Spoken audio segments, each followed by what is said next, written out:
जैसे ये क्वेश्चन देखो, 10 students of class 10 took part in maths quiz. If the number of girls is 4 more than the number of boys, find the number of boys and girls who took in part in quiz.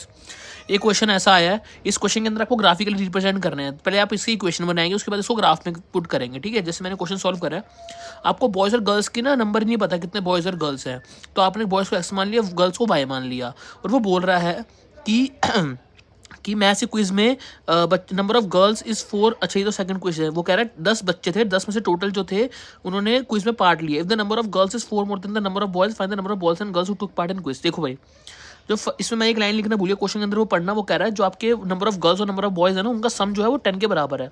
तो first equation तो मैंने यहाँ से बना दी, ठीक है, वो मैंने लिखा नहीं उसके अंदर, वो देख लेना, ठीक है। सेकंड क्वेश्चन क्या बन रही है, वो कह रहा है कि the number of girls is 4 more than, जो नंबर ऑफ गर्ल्स है वो नंबर ऑफ बॉयज से 4 गुना ज़्यादा है, तो ये लो x+4।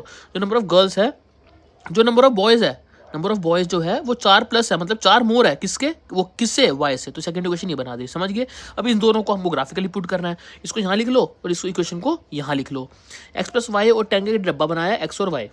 x को अगर मैं 3 अगर मैं x को 3 लूँगा तो y मेरा 7 आएगा। कैसे आएगा, ऐसे कह रहा हूँ, जैसे ये x+y है, देखो x+y इज इक्वल टू कितना है, 10। ये इक्वेशन थी। अगर मैं x को लेता हूँ 3, ठीक है, y कितना हो जाएगा, देख लो, y यहीं छोड़ा, 10 यहीं छोड़ा, 3 प्लस का हो जाएगा, माइनस का 3 हो जाएगा, तो 10 की वैल्यू होगी 7। ऐसे कह रहा हूँ, समझ गए।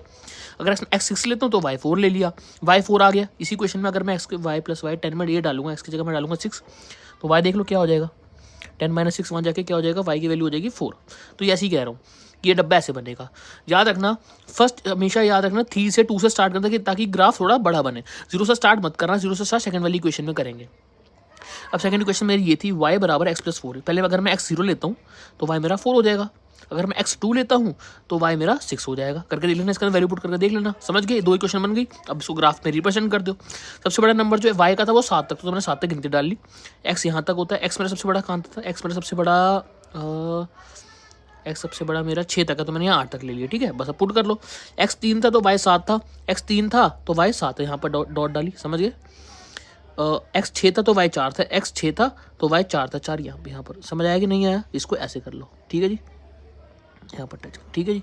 अब दूसरे x 0 था तो y 4 था, x 0 था तो y 4 था, 4 यहाँ पर, एक यहाँ पर आ गया।